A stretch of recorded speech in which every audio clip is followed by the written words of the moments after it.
இந்த செய்தியை உங்களுக்காக வழங்குவது யூரோ குரூப் மலேசியா.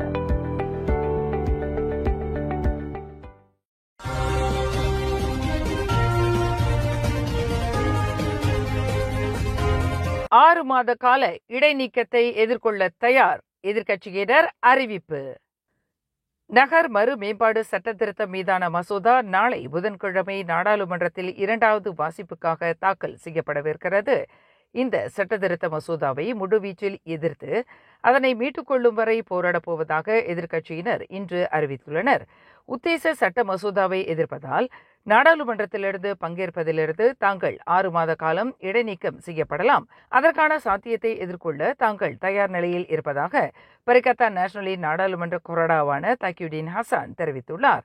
நகர் மறு மேம்பாடு மீதான சட்ட மசோதா குறித்து விவாதம் செய்ய தாங்கள் அனுமதிக்கப் போவதில்லை என்று அவர் குறிப்பிட்டார். நகர மறு மேம்பாட்டு திட்டம் என்பது ஏற்கனவே நகர பகுதிகளில் உள்ள குறிப்பாக பழைய கட்டிடங்கள் மற்றும் போதுமான வசதிகள் இல்லாத பகுதிகளை மேம்படுத்தவும் நவீனப்படுத்தவும் அரசாங்கத்தினால் செயல்படுத்தப்படும் ஒரு திட்டமாகும். இதன் முக்கிய நோக்கங்கள் மக்களுக்கு வீடுகள் வழங்குவது, அடிப்படை வசதிகளை மேம்படுத்துவது மற்றும் திட்டமிடப்பட்ட நகர்ப்புற வளர்ச்சிக்கு வழிவகுப்பது போன்றவை ஆகும். எனினும் இந்த திட்டம் அமல்படுத்தப்படுமானால் நகர்ப்புறங்களில் சொந்த நிலங்களில் உள்ள பூமி புத்ராக்கள் இடமாற்றம் செய்யப்படலாம் என்றும் இதனால் அவர்கள் தங்கள் அடையாளத்தை இழக்க நேரிடலாம் என்றும் எதிர்க்கட்சியினர் அஞ்சுகின்றனர். இந்த மசோதாவை எதிர்ப்பதற்கு எதிர்க்கட்சியிடம் உள்ள 68 எம்பிக்களின் பலம் போதாது என்றாலும் நகர்ப்புறங்களில் உள்ள பூமி புத்ராக்களின் குரலாக நாடாளுமன்றத்தில் செயல்பட போவதாக தக்கியுடின் ஹசான் குறிப்பிட்டார். பிரதமர் டத்துஸ்ரீ அன்வார் இப்ராஹிமை நாடாளுமன்ற உரிமை மற்றும் சுயேட்சை விசாரணை குழுவின் முன்னிலையில் நிறுத்துவதற்கு எதிர்க்கட்சியினர் மேற்கொண்ட முயற்சி இன்று தோல்வி கண்டது. தம்பூன் நாடாளுமன்ற உறுப்பினரான டத்துஸ்ரீ அன்வார் இப்ராஹிமை நாடாளுமன்ற உரிமை மற்றும் சுயேட்சை விசாரணை குழுவின் முன் நிறுத்த வேண்டும் என்று எதிர்க்கட்சியின் நாடாளுமன்ற கொறடாவான தக்கியுடின் ஹசான் கொண்டு வந்த தீர்மானம் மக்களவையில் நிராகரிக்கப்பட்டது. சர்ச்சைக்குரிய பத்துபூத்தே தீவு விவகாரத்தில் முன்னாள் பிரதமர் துன் மகாதீர் முகமது மீது சட்ட நடவடிக்கை எடுக்க வேண்டிய அவசியம் உள்ளது என்றும் அவரின் வயது காரணமாக அத்தகைய நடவடிக்கை எடுப்பதற்கு அரசாங்கம் உத்தேசிக்கவில்லை என்றும் டத்துஸ்ரீ அன்வார் நாடாளுமன்றத்தில் கூறியிருப்பது தொடர்பில் அவரை நாடாளுமன்ற உரிமை மற்றும் சுயேட்சை விசாரணை குழுவின் முன் நிறுத்த வேண்டும் என்று தக்கியுடின் ஹசான் தனது தீர்மானத்தில் கேட்டுக்கொண்டார். முன்னாள் பொருளாதார அமைச்சர் ரஃபீசி ரம்லியின் 12 வயது மகன் அடையாளம் தெரியாத நபர்களால் தாக்கப்படுவதற்கு முன்பு ரஃபீசியின் மனைவிக்கு அனுப்பப்பட்ட மிரட்டல் குறுந்தகவல் தொடர்பில் சம்பந்தப்பட்ட அந்நிய நாட்டவரை போலீசார் தேடி வருகின்றனர். இந்த குறுந்தகவல் தொடர்பில் மலேசிய தொடர்பு மற்றும் பல்லூடக ஆணையத்தின் உதவியை போலீசார் நாடியுள்ளதாக போலீஸ் படை தலைவர் டத்துஸ்ரீ முகமது காலித் இஸ்மாயில் தெரிவித்துள்ளார். ரஃபீசியின் மனைவிக்கு மிரட்டல் விடுப்பதற்கு அந்நிய நாட்டவர் ஒருவரின் கைபேசி பயன்படுத்தப்பட்டுள்ளதாக போலீசார் சந்தேகிக்கின்றனர். அந்த கைபேசியின் எண்கள் ஓர் அந்நிய நாட்டவருக்கு சொந்தமானது என்று கண்டறியப்பட்டுள்ளதாக ஐஜிபி குறிப்பிட்டார். கோலாலம்பூர் சைம்டாபி மாநாட்டு மையத்தில் இன்று போலீஸ் படையின் வர்த்தக குற்றத்தடுப்பு பிரிவின் சிறப்பு கலந்துரையாடல் நிகழ்வை தொடக்கி வைத்த பின்னர் செய்தியாளர்களிடம் பேசுகையில் டத்துஸ்ரீ முகமது காலித் மேற்கண்டவாறு கூறினார்.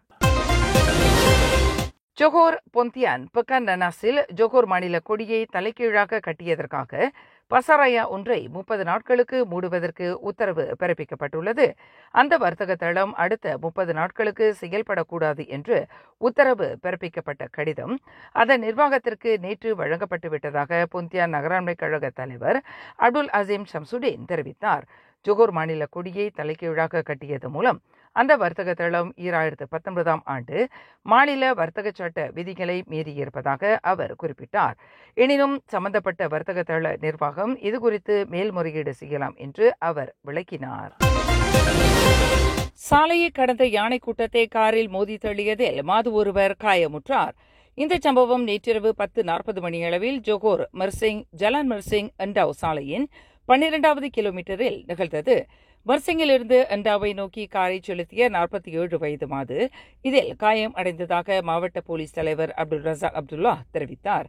இரவு நேரத்தில் யானை கூட்டம் சாலையை கடந்ததால் நிலை தடுமாறிய அந்த மாது திடீரென்று பிரேக்கை அழுத்தியதில் வாகனம் இழுத்துக்கொண்டு சென்று யானைகளை மோதியது.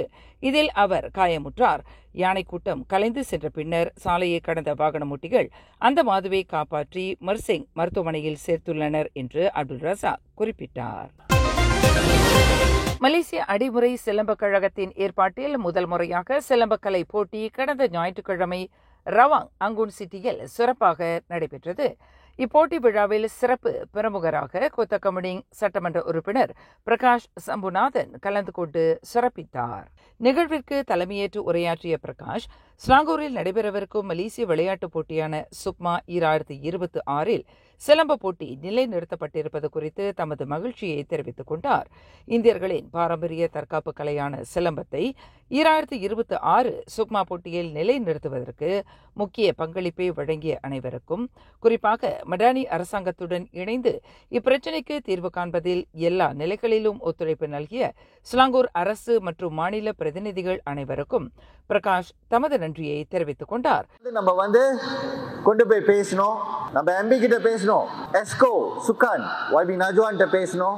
உடனே என்ன சொன்னாங்கன்னா, பரவாயில்ல, நம்ம கொண்டு வருவோம், நம்ம ஜெயிச்சாலும் தோத்தாலும் நம்ம நின்று இதுல போராடுவோம்னு சொன்னாங்க.